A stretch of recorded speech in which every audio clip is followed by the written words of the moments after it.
अस्सलाम वालेकुम नाज़रीन, मैं हूं आपका मेज़बान अहमद गौहर। नाज़रीन, मेरे साथ इस वक्त उस्मान रियाज खान मौजूद हैं, जिनका आप उस्मान बुलेट के नाम से भी जानते हैं।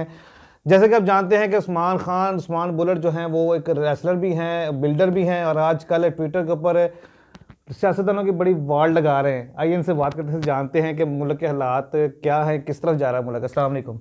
वालेकुम अस्सलाम। एक तो तूने ठंड में बैठा दिया है सवाल पूछने के लिए। उस्मान भाई। और हम जिस जगह पे मौजूद हैं, यहाँ पे अभी टेम्परेचर 2 है और इतनी ठंड है यहाँ पे, और इसने मुझे बैठा दिया कि आओ भाई प्रोग्राम करते हैं। काफ़ी अरसे बाद मिले हैं, तो मेरा ख्याल का प्रोग्राम जो है ना वो मेरे ख्याल काफ़ी बहुत सारे प्रोग्राम पेंडिंग होंगे पेंडिंग आपके, हो है गया। ना। हाँ जी, काफ़ी सारे सुबह पेंडिंग हो। आपने जानवरों के प्रोग्राम भी करने होंगे, हाँ, जाहिर है है। ना। चलो कर लेंगे। सबसे पहले ये बताया कि लोग कह रहे हैं जी मुल्क जो है ना collapse करने जा रहा है। इसके ऊपर आप मतलब क्या रोशनी डालेंगे देखिए, कैसा? जब मुल्क की ये हालत हो ना कि चोर चक्के आपके मुल्क में ऊपर आके बैठ जाए हम्म। और आपका मुल्क जो है कुछ भी पता ना हो क्या क्या होने जा रहा है, सही। जब किसी को कुछ समझ ना आ रही हो, हम्म। तो फिर जो इन्वेस्टर होता है ना और मल्टीनेशनल कंपनियां होती हैं, वो मुल्क में पैसा नहीं लगाती सही है। और पैसा नहीं लेके आते। तो पैसा जो आता है वो डॉलर्स की शक्ल में आता है बाहर के मुल्कों से। हम्म। और ओवरसीज पाकिस्तानी भी यहाँ पे बहुत सारी इन्वेस्टमेंट करते हैं। जैसे आपकी जितनी भी ये न्यू बिल्डिंग्स बनती हैं, नए मॉल्स बनते हैं, जितने और नए ये, प्रोजेक्ट लगते हैं सारे। हाँ, जितने नए प्रोजेक्ट्स जिसमें हाउसिंग स्कीम्स भी होती हैं, सही है। इसके अंदर वो अपनी इन्वेस्टमेंट करते हैं, जो पैसे वहां से कमाते हैं। यहाँ पे प्लॉट्स ले लेते हैं, फ्लैट्स ले लेते हैं, शॉप्स ले लेते हैं। तो वो पैसा भी होल्ड करके बैठे हुए हैं कि सही। मुल्क में अगर आज हम ये प्रॉपर्टी खरीदते हैं तो नुकसान हो जाएगा, पैसा नीचे जा सकता है, डॉलर क्योंकि बहुत तेजी से ऊपर जा रहा है, सही। तो इसलिए मुल्क के अंदर डॉलर आ नहीं रहा। सही है। उसकी वजह से मुल्क जो है बहुत नीचे जाता जा रहा है। सही। जब डॉलर पाकिस्तान के अंदर आता है तो उससे क्या होता है कि उसी डॉलर से खाम माल खरीदा जाता है। खाम माल वो होता है जो आपकी फैक्ट्रीज के अंदर मुख्तलिफ प्रोडक्ट्स बनाने के लिए इस्तेमाल होता है, सही है। जिसमें कपड़े से लेके मशीनरी तक हर चीज होती है। सही हो गया। ठीक हो गया। तो जब आपकी फैक्ट्री नहीं चलेगी, वो माल बाहर से आएगा ही नहीं, आपके पास डॉलर ही नहीं है परचेज करने के लिए। अगर आप डॉलर को इस टाइम कंडीशन देखें तो डॉलर की कीमत 225 रुपए शो हो रही है, सही है। या 26 रुपए शो हो रही है। लेकिन आप लेने जाओ, आपको डॉलर मिलता ही नहीं है, 250 रुपए का भी नहीं मिल रहा।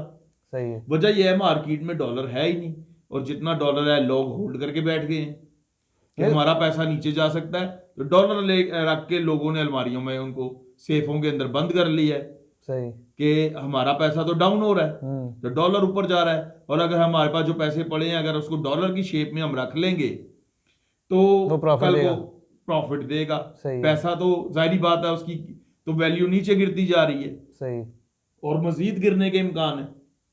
तो जब आपके पास डॉलर नहीं है, आप परचेज नहीं कर सकते बाहर के मुल्कों से खाम माल, तो उससे आपकी फैक्ट्रियां बंद हो जाएंगी। सही है। जब फैक्ट्रियां बंद हो जाएंगी तो उसके बाद गोदाम बंद हो जाएंगे, क्योंकि फैक्ट्रियों से माल तैयार होकर गोदामों में जाता है। ऐसे ही है। और वहां पे जितनी भी लेबर तबका लोग है, वो उसको शिफ्टिंग के अंदर वो लोगों के काम आता है, यानी कि उन लोगों का रोजगार लगा होता है। सही है। फिर वहां से जाता है बड़े बड़ी मार्केट्स के अंदर, होलसेलरों के पास। होलसेलरों के पास। सही है। तो होलसेलरों के पास माल जाएगा नहीं। वो क्या करेंगे कि जब उनके पास माल है ही नहीं, तो वो क्या कर रहे हैं, आजकल की उनकी सिचुएशन बताता हूं कि जो थोड़ा बहुत माल पड़ा है उसको वो रिटेल कर रहे हैं। सही है।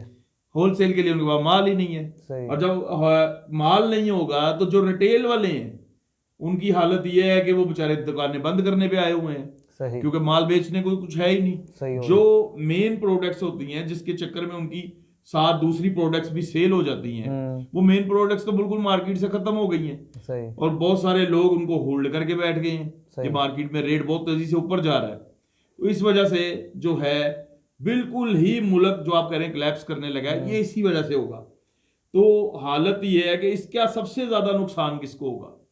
सबसे ज्यादा नुकसान सेंटर वाले लोगों को होगा, सफेदपोश लोगों को। जी, जो नौकरी पेशा लोग हैं। सही।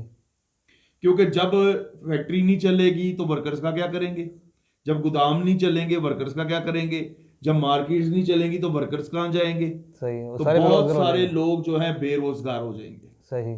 इसी तरह जो गवर्नमेंट के अंदर लोग हैं, क्योंकि गवर्नमेंट के पास भी अब खजाने में कोई पैसा नहीं है, आगे मजीद जो है अभी थोड़े बहुत जो पैसे हैं वो भी 1-2 महीने सरवाइव कर लेंगे। सही। उसके बाद उनके पास भी तनख्वाहें नहीं होंगी, गवर्नमेंट सर्वेंट्स को देने के लिए, सही तो वो भी बेचारे रोड पे आ जाएंगे।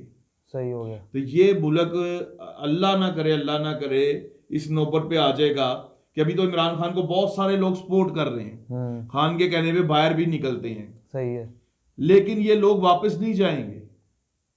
सही। देखिए अगर खान आज कहता है कि इतने लाख लोगों को लेके बाहर निकल आता है, तो वो जब खान बैठा रहेगा तो जाहिर बात है उनमें से चंद हजार रह जाएंगे, बाकी घर चले जाएंगे। सही है, ऐसा ही होता है ना ऐसे ही हमेशा। होता है, हाँ जी, जब आप लॉन्ग मार्च करते हैं और बैठ जाते हैं, ऐसे ही है। तो वो फिर वो क्या होगा, वो लोग वापस नहीं जाएंगे। क्यों भला?